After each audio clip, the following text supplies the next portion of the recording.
The 60s, Silicon Valley, California, American West Coast. Time of revolution that changed everything. A time when hippies, freaks, and hobbyists dreamed of having their own computer. Until then, only corporations, some universities, and the government had expensive, large computers. A small computer for everyone? Impossible, inconceivable, unheard of.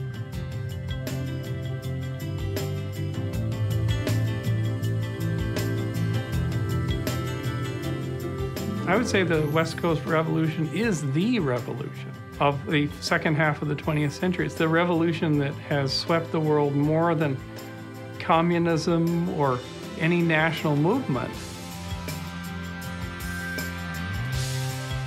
There isn't a single facet of human life that hasn't been touched and isn't being transformed right now by the revolution of small computers.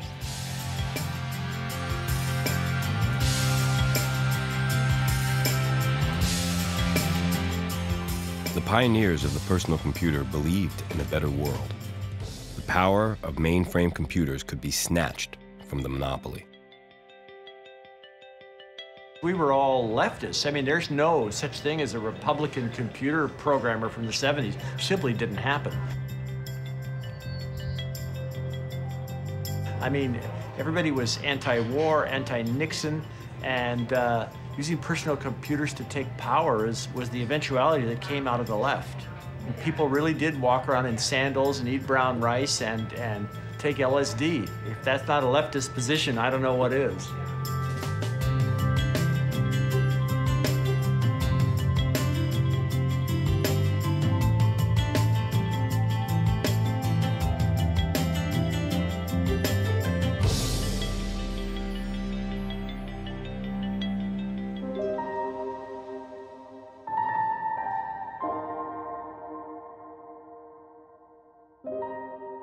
Silicon Valley is a magical place. People ask me all the time, why is it so? I think it started because there were so few natives here. There wasn't a deep history. California has always been a place that has attracted adventurers and gold seekers, and it has a history of that. It has a history of being an integration place.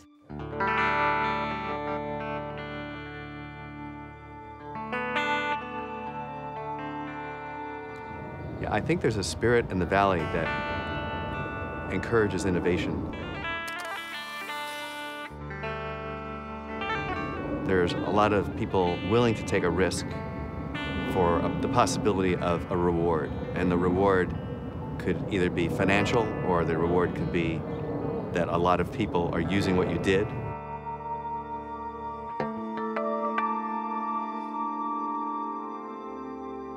The origin of Silicon Valley goes back to 1848 when they discovered gold in the gold country. And there was such a rush, an authentic gold rush. And they came and did something totally extraordinary. They dug money out of the ground. And it changed everything. It brought a capital to California as had never been done. And that led to rushes of all kinds here. We had the railroads, we had real estate, shipbuilding, Hollywood. It goes on. And then in 1900, we invented the electronic age here, when Lee DeForest came up with the vacuum tube.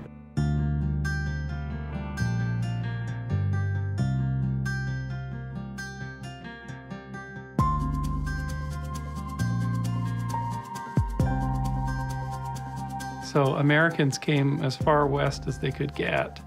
They couldn't go any farther, but they looked out onto this beautiful blue ocean, and they were kind of separate from the East Coast, so they had permission to do things. So the earliest computer pioneers in the 50s were very innovative out here. There was almost nothing going on, so they learned how to share resources.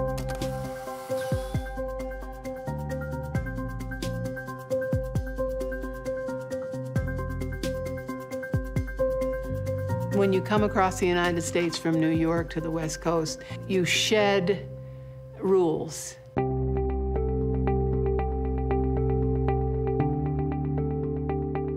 You come here out to the California, and there's nothing but the great blue edge of the Pacific Ocean, nothing to stop you. So geographically, it's free. If, you know, and all these kids were hitchhiking up and down Highway 1, which is nothing but ocean and a little bit of land. And Beach Boys, you know. We'll have fun, fun, fun. People like Steve Jobs would never have survived on the East Coast because they had basically zero weirdness tolerance. And California has a lot more weirdness tolerance, which proved to be to its advantage in this situation.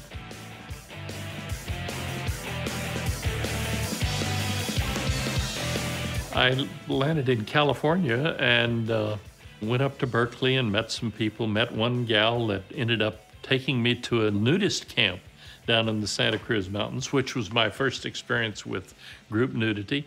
This is really cool.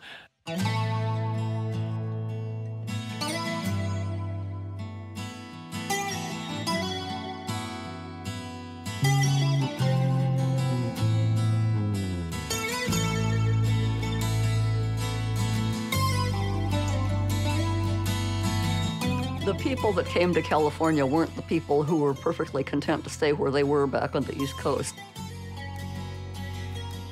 California was settled by people who were dissatisfied somewhere else. It was colorful and new because it followed after a long period of fairly strong, rigid conformity. And all of a sudden, everybody was questioning everything.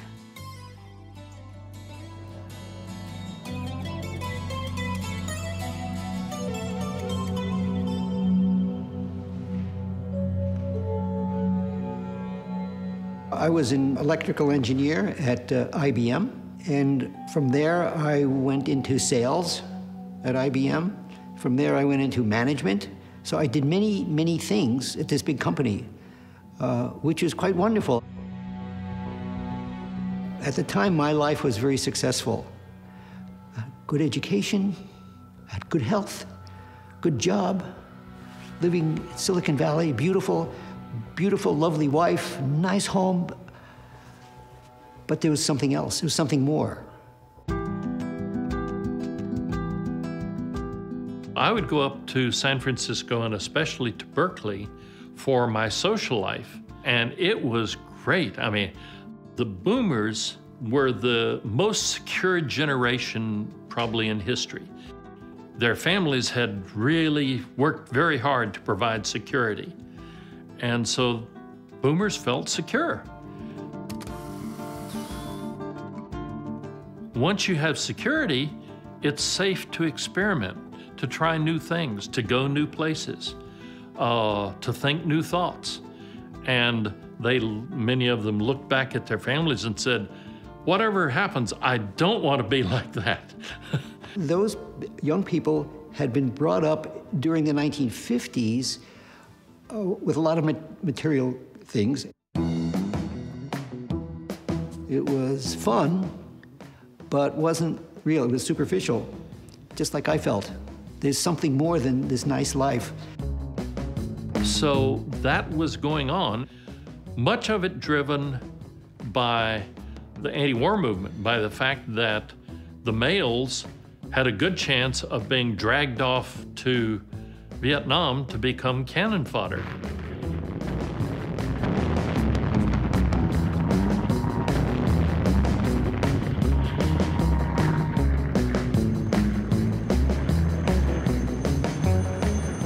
60,000 of those young men died, and 150,000 of them came back wounded. So my generation was decimated.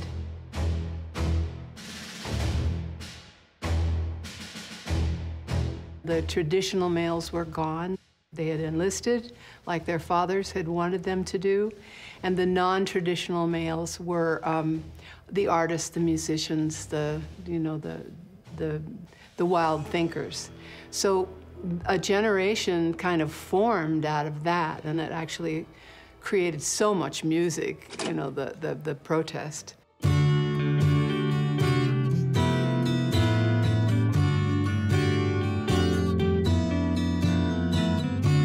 On the American West Coast, the University of Berkeley becomes one of the centers of protest against the war in Vietnam. University administration wants to ban the demonstrations. This assemblage has developed to such a point that the purpose and work of the university have been materially impaired. But the students won't let anyone shut them up. With the free speech movement, they fight for freedom of expression on the campus. Folk singer Bob Dylan describes the young generation's way of life.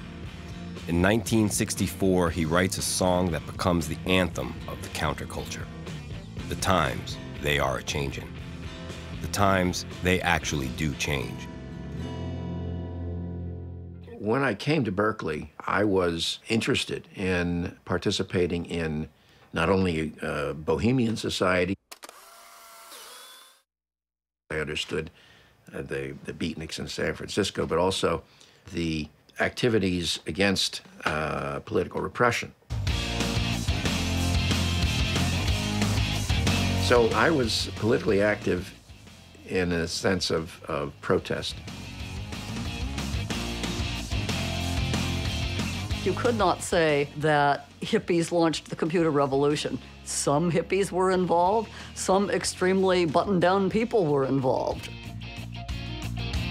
But it was a scene where you were especially valued by what you could come up with, and much less about all this incidental stuff like what you happened to be wearing at the time, or, you know, what music you liked or whatever. If you were good at whatever technical thing you were good at, you had respect for your actual skills and accomplishments, and not for all this side nonsense. I keep thinking of what to design and build that can be useful. And around 1966, I started to figure out how can I build portable amplifiers, bullhorns, as we call them. I also built in the means of networking these things together with audio. So the idea was that the crowd could talk back to somebody else who was trying to talk to them. That was the beginning of my ideas of multilateral communication. Just as today the public doesn't trust big media, big corporate media, then they had no other options. All you had was 3 television networks. You had big newspapers owned by big conglomerates. So the hippies and maybe the public didn't trust that, but they didn't have any other options. Communication at eye level, where anyone is allowed to say something, an outrageous concept. The liberal ideas of the students are, however, not politically powerful. But we do know that they know life. In 1966, Ronald Reagan becomes governor of California, a conservative hardliner who had demanded a firmer stance against the protesters in his election campaign. But the young generation remains in a state of upheaval.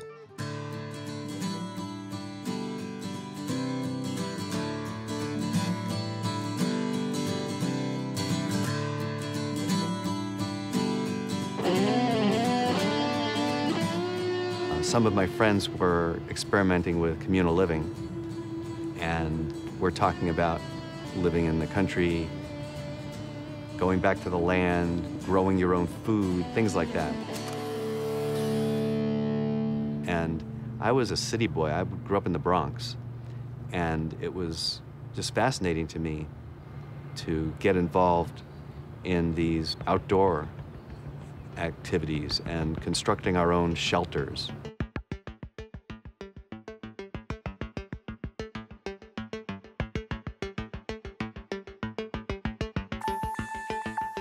You know, there were lots of threads that were happening at the same time. It was not a monoculture. It was not a unified world. And so there was a part of the counterculture that rejected technology, and then there was the part of the counterculture that I think Stuart Brand represented very well, this notion that you had to appropriate the tools, and this was what personal computing was about. You had to appropriate the tools for your own culture. So Buckminster Fuller was happening at the same time that there was a very powerful back to the land movement happening. Buckminster Fuller was one of the icons of the hippie movement because he was an out-of-the-box thinker. Even though he was an old man by the time the hippie ethos came, hippies built his geodesic domes. They grooved on his ideas of new forms of community, being able to put a dome over a city and save energy, or to build a new way of living. And Bucky was kind of a hippie before his time.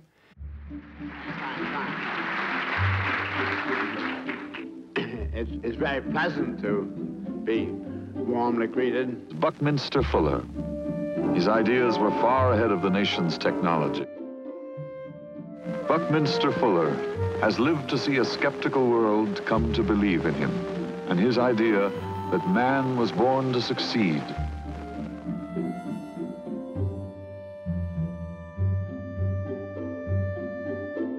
Fuller pointed out that the future of humanity had to be utopia or oblivion.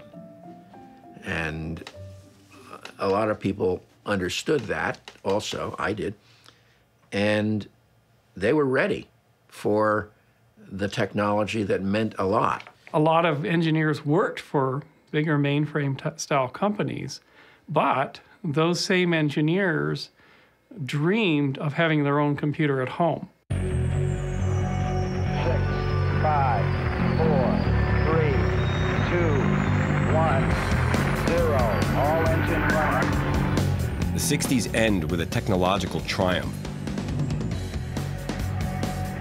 On July 21st, 1969, Neil Armstrong is the first man to walk on the moon. One small step for man, one giant leap for mankind.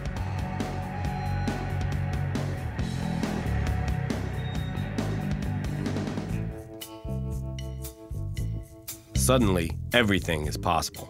Technical enthusiasm and the desire to move boundaries. One who would later change the computer world cannot be pigeonholed. Neither hippie nor hobbyist, an individualist. Steve Jobs was at the very end of the counterculture. I mean, he was a half a decade sort of behind the sort of peak.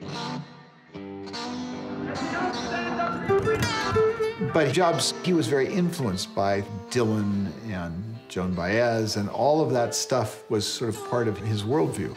And he was that mix of business and this view that computers could be this empowering tool.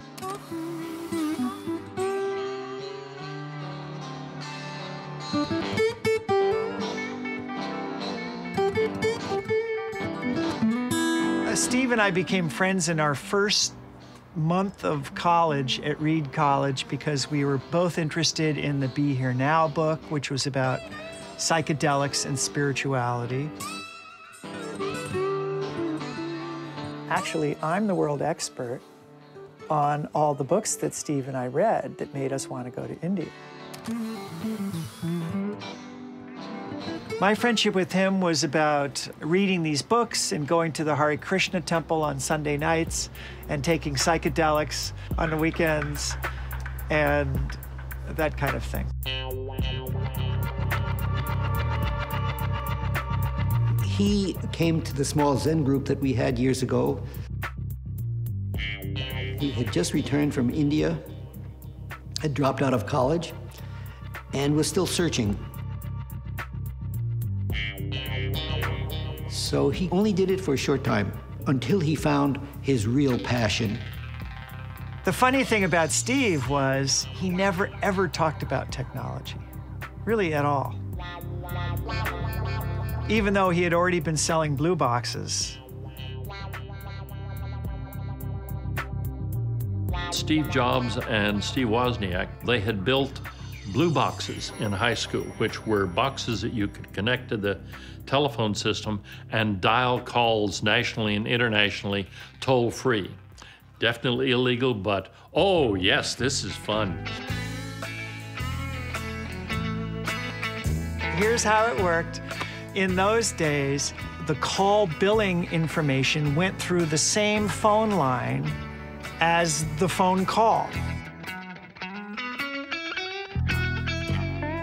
So when you dial a number, you get a phone call, and then the next thing that happens is it's going to start billing for the duration of the call. But if you blow the tone 2600, the central office thinks you've hung up. So it turns off the billing, but if you haven't actually hung up, now you get a free call. That was the whole secret. And Steve Jobs and Woz immediately built a prototype, and Steve Jobs said, well, let's sell these. And that was how their partnership started. If it wasn't for the blue boxes, there may well have never been an Apple. Computers would have happened, but his particular partnership with Steve Jobs first started with the blue boxes. And because that was a successful project for them. Meanwhile, some former hippies are roughing up the academic system in Silicon Valley. They form a free, self-governing university. No rigid curriculum, no hierarchies. Technology and alternative lifestyles are no contradiction to them. I heard about this free university, the Free University of Palo Alto, which was having all of these wild courses. And I looked into it and said, okay, I'll go over and take a look.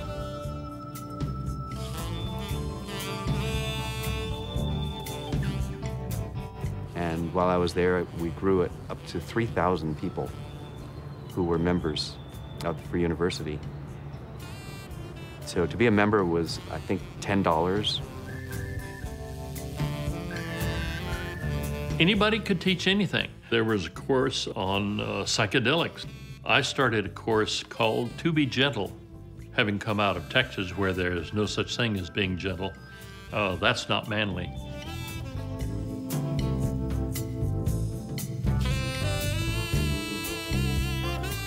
And that was, in a way, the antecedent of today's internet, where you can read any content you want, but you can also create any content you want, put it up there.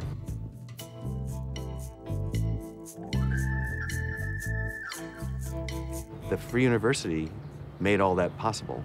I think it opened our eyes to what could happen if people both consumed and contributed. You are never too young to teach, nor too old to learn. The most natural state of human beings is endless curiosity. The first class that I led was computer related. It was called How to End the IBM Monopoly, about how IBM gained control of enterprise computing, which was pretty much all the computing there was at that time. They didn't care about ease of use. And so I thought we should get people together and come up with a strategy for dethroning IBM.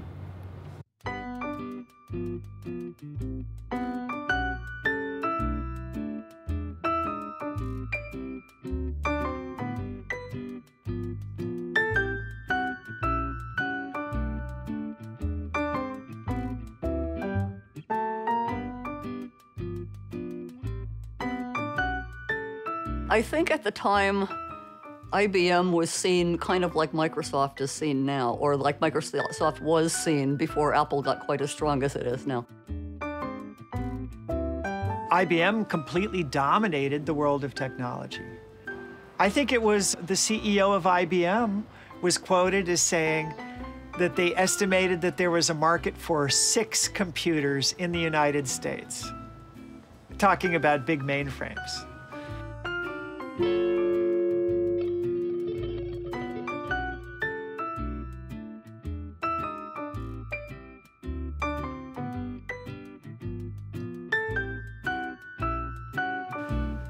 This is what computers looked like in the 1960s and 1970s. The size of them was intimidating. And there were some manufacturers who liked that, felt the computer should loom over the user and minimize them. The computer was this great big thing in a room and people wore white coats. So it was almost like a priesthood at a temple. So the mainframe was there. It was, sometimes you could see it behind glass, but it was a priesthood of mostly men that were operating this thing and caring and feeding it. It wasn't something that was in your hand. It was something very, very distant and very powerful.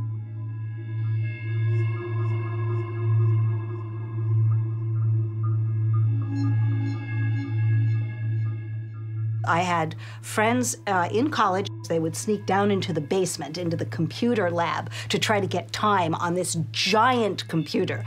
And I went to see them when this computer filled a room, and they had punch cards, and they would do something with them and feed them into the computer, and out would come the answer, whatever that answer was. And they were completely enthralled with this. But I felt that it had nothing to do with me, because it was an enormous, monolithic, opaque machine. And I couldn't understand it. I couldn't have a relationship with it. It dwarfed me.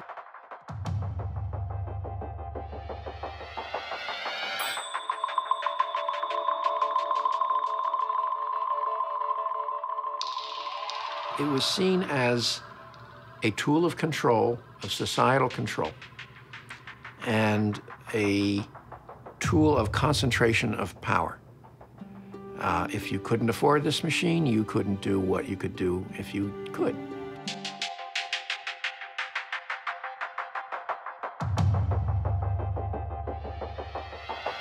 The IBM way of doing things was very much a creature of East Coast culture.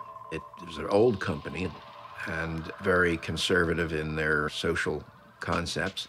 When you joined the company, they would actually lift up your pants leg and see if your socks went up to your knee. That was very important to them. You had to wear a black suit and a blue tie, and the salespeople were taught company songs out of a company songbook. Ever onward, that's the spirit that has brought us fame. We're big but bigger, we will be. We can live, walk, and see that serve humanity has been our aim. Our colors now are known in every tone. Our reputation sparkles like a gem. We want our way through and new. Feel we sure to conquer to the ever onward idea. Those of us that were in the computer industry, young programmers, resented what IBM was doing to what we realized was a tremendously creative medium that should be under everybody's control, not just one gigantic company that had all the business. The biggest gripe I had about computers is that they had to be shared.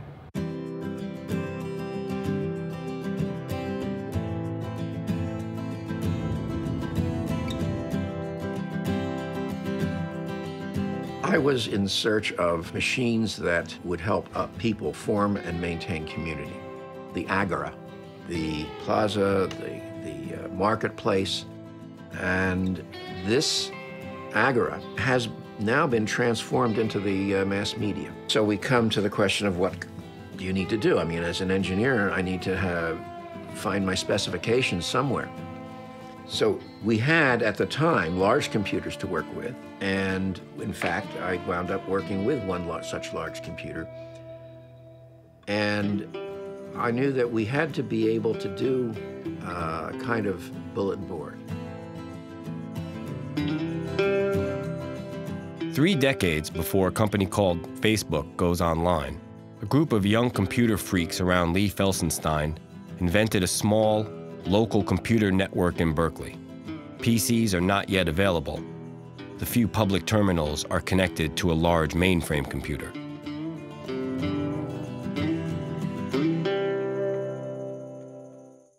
This is a community memory terminal. Now, that was the first electronic public access social media. We wanted to set up a new information channel that was not controlled in the ways in which newspapers, broadcast media, and so forth were controlled. The direct intention of it was to provide a tool whereby people could create neighborhood and local information exchange centers. We had all kinds of interchanges. We had people who would type up typewriter graphics just to put it up there and so people could get it back by using the keyword they used. And we had a poet. He would enter some little lines of poetry and said, for more poetry, call the following number and talk to John. Lee was one of the first to see that you could use personal computers as tools for both political and counterculture movements. And he had a very well-developed idea about the computer as a political tool. And he grew up in a socialist, communist family, and so he had these political values. He came to Berkeley. He was immediately in the student movement, but he also had these engineering background, and so he sort of blended that perspective. And he saw the computer not as a control tool, but as a liberation tool. Early on, very, very, very early on.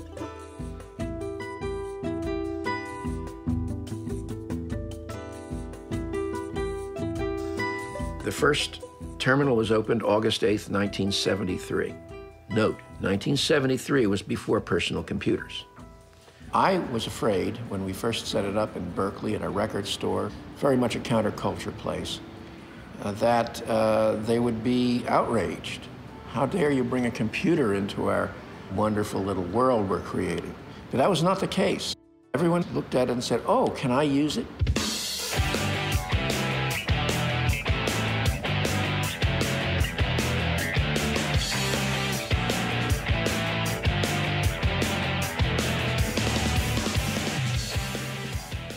Well, I fell in love with computers when I was in high school. I was lucky, even though it's pretty rare back in the late 60s.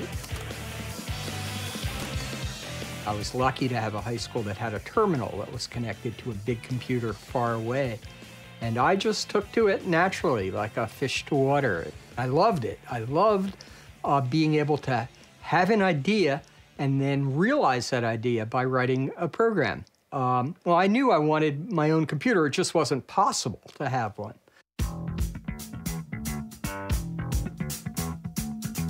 There was a group of mostly young men in the Bay Area in the mid-70s who had this visceral hunger to get access to their own computer. They wanted their own computer. They weren't even sure what they were going to do with it when they got it, but they wanted to get it to explore. And see what they could make it do. They thought of these things as fantasy amplifiers.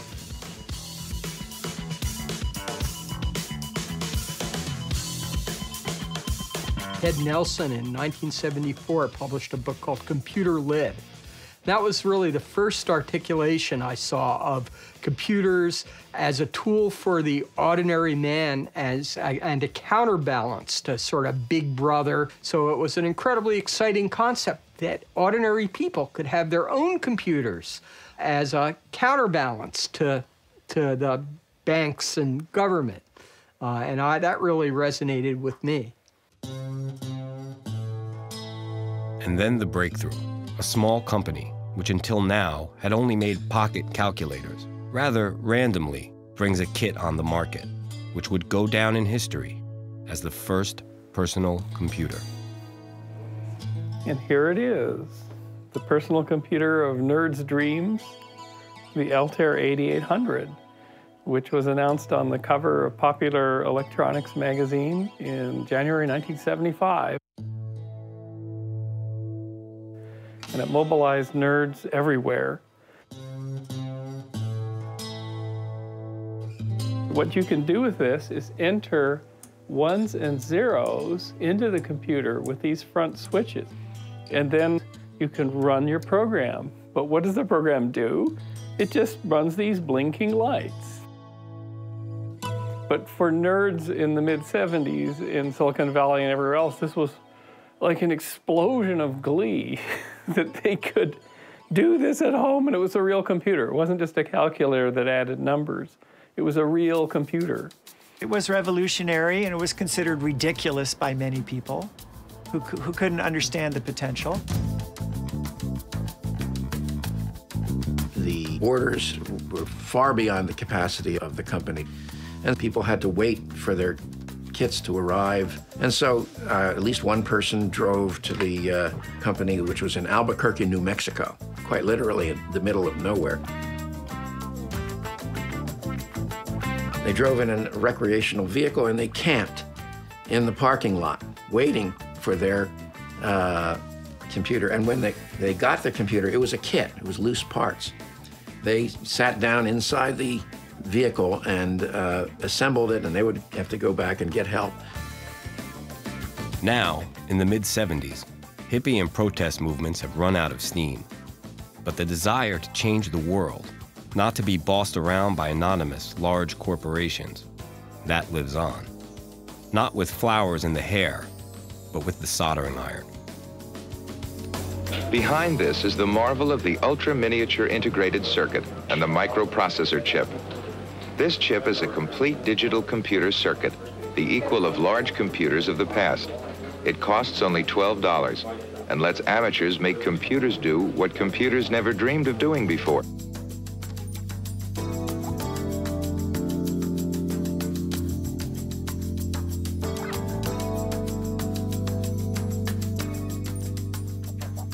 People met in a garage on a rainy night in March and looked at this computer.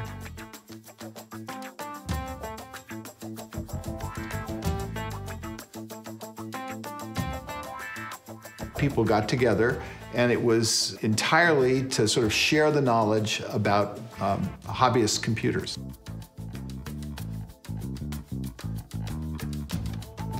And somebody had decided, hey, let's start a computer club locally of nerds, of people who are interested in these microcomputers that you can get at a consumer price.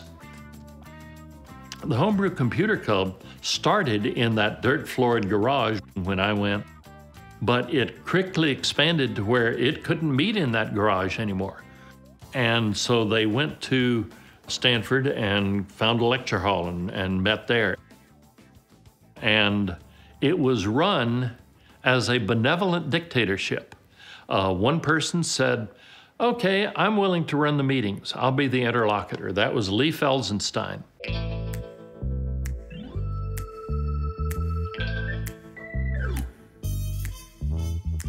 Now, I was one of those people, and I had my experience with community memory. So I knew that what you needed to do was to get the secondary information, that is to say, contact information. Who are these other people? What do they want to do? Who has what skill, what resources? It's just like the social media. So one person would stand up and say, hey, I've got this problem with this particular program. Can anybody help me? Hey, I've heard that Intel is going to produce a new computer chip, microcomputer chip. Okay, yeah, what? Tell us a little about it.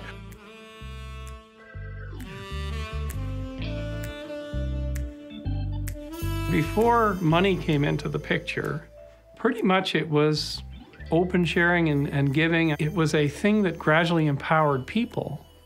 As a result of the excitement, they created something that was power to an individual. So the hippie ethos of the importance of the individual and the individual spirit and creativity rather than organizational man flowed right into the homebrew computer movement. And so they loved to take what they created in their bedroom to the homebrew club meeting and share it with their friends.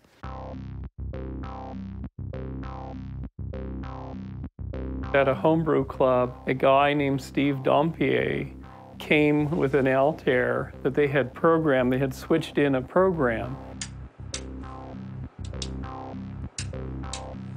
Because they discovered that if they put an AM radio on the top and they ran this special program, the interference coming out of the machine would create tones on the radio.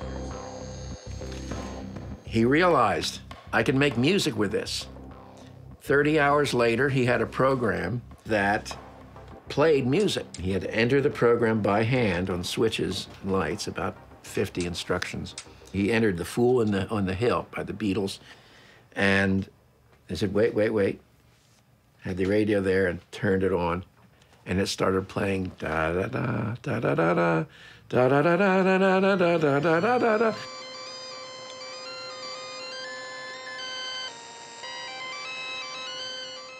Very poorly, but still it was identifiable. Standing ovation ensued at the homebrew meeting with Lee Felsenstein waving his stick and declaring that the Altair actually did something for the first time. And this amazed everybody. How had he gotten the music out of the computer, for instance? Even Bill Gates couldn't figure that one out. This young man, college dropout and computer freak, would become the richest entrepreneur in the world.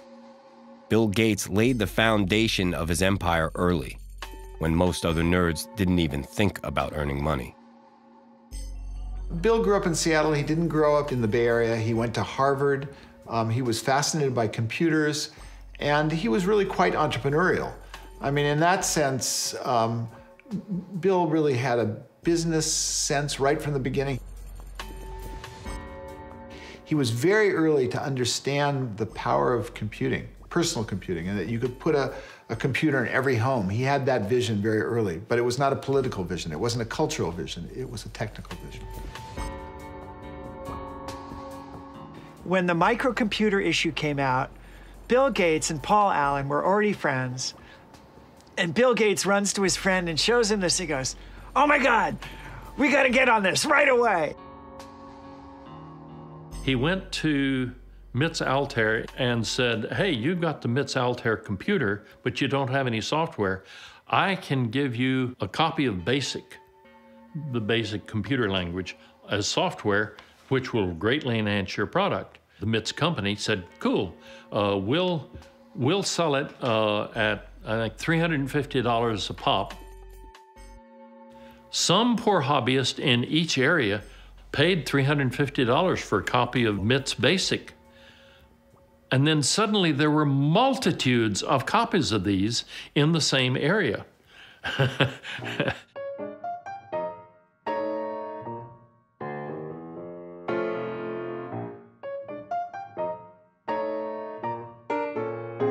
So we exchanged that BASIC. Somebody made up, I don't know, 20 copies and brought it back to the next meeting. Anybody who wanted one could take one. Bill Gates noticed that people were not paying for his BASIC, which was basically a paper tape with holes punched in it, and it cost almost as much as the Altair computer, that people were just simply putting it into a paper tape reader and punching out another copy and giving them out. Bill got very upset with this. By then, he and Paul had created Microsoft, and he wrote this really irate letter saying, "You hobbyists are stealing our life's blood. You're all a bunch of thieves and burglars. How can we have good software and have a software industry if you guys are stealing software? You have to stop."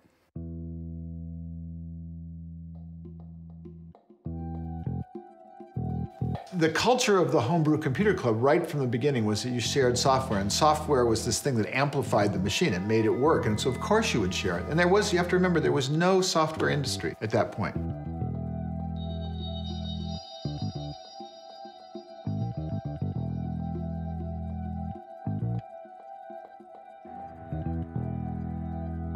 I think this has been one of the conundrums in the early computing industry. It really is founded by renegades who liked to think of themselves as renegades. But the problem is renegades eventually have to make money too and want to be compensated for the work that they perform and the innovations they create. So there's always been this difficulty about, do we copy protect things? Do we put traces on things? How do we monetize our creations? And I think Bill is one of the first people who went on record saying, no, we need to be paid for this work. This work has value and we need to pay for it. They got Gates' letter, and there was a fairly caustic reaction from the community. They just didn't agree with him. Yes, it was probably theft.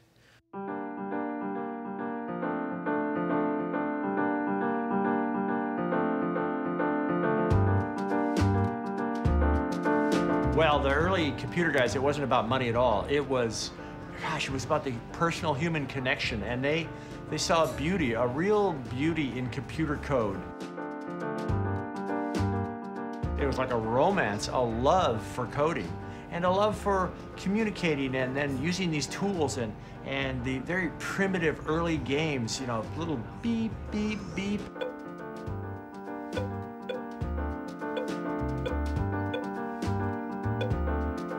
Wow.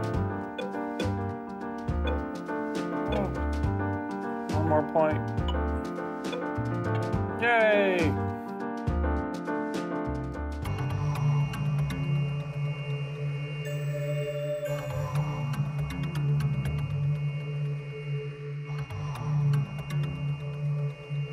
We had this joystick that we used for games. That is a bicycle grip.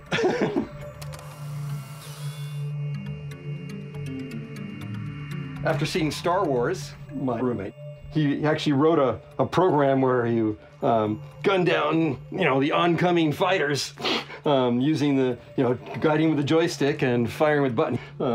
It's actually just a pipe. So the underlying stick was really short, and so there's like a piece of wood on that and a pipe jammed on that, and then a bicycle grip on that, and then the button put in the end.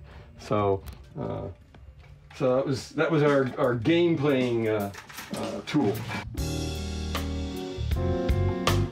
The technical gadgets slowly become real as the first companies are founded.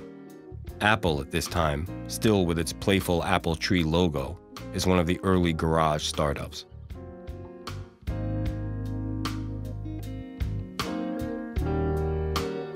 I stayed in touch with Steve, and in 1975, he went up to this farm in Oregon and fasted on apples. So we were living in the apple orchard. That's where the name Apple came from. And then the next year, Steve Wozniak created his computer prototype of the Apple I, and was demoing it homebrew.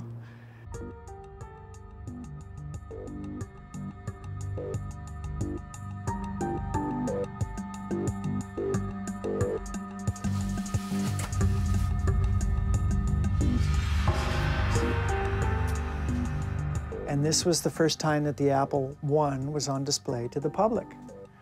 And that's me trying to look very serious and hoping that no one asks me any questions, because I didn't know anything. I didn't know how the computer worked. Steve Jobs knew how but at the show, it was mostly me standing at the booth while Steve and Woz went around to look at everybody else's stuff, right?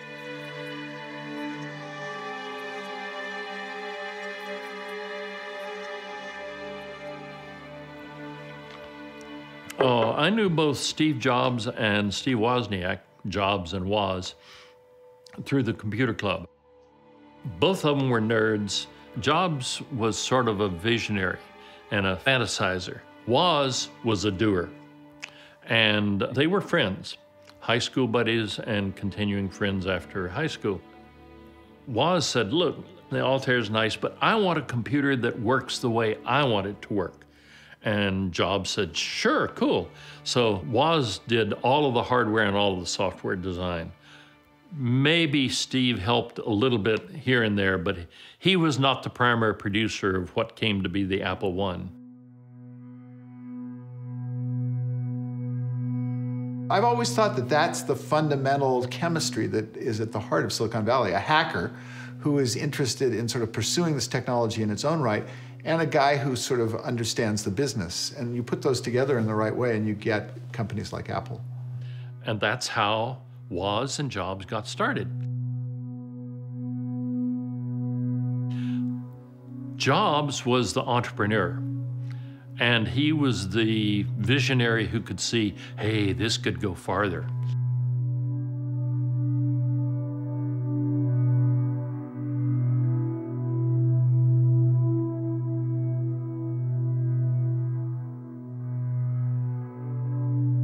Jim Warren had been a bit of a Dionysian personality and somebody who was very good at absorbing gossip and transmitting gossip. That he did at the meetings. If you look at the pictures we took at the Homebrew Computer Club. At one point, he is sitting in the back and everyone has turned to look at him. And so he then came up with the idea of holding a fair.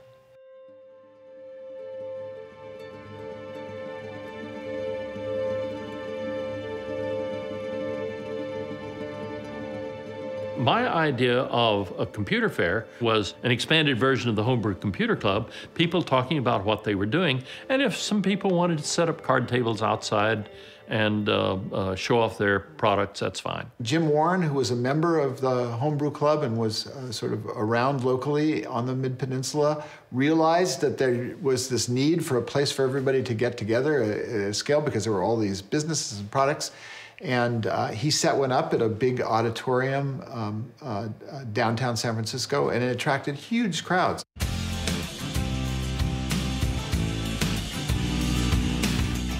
The personal computer is growing up and finally taken seriously.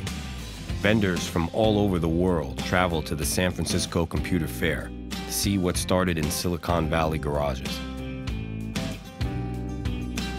The small gray boxes are not really personal yet. This will radically change only a few years later. And IBM, the big rival from the East Coast, is surprisingly entering the PC business before the World Wide Web changes our lives. The Silicon Valley revolution, it has just begun.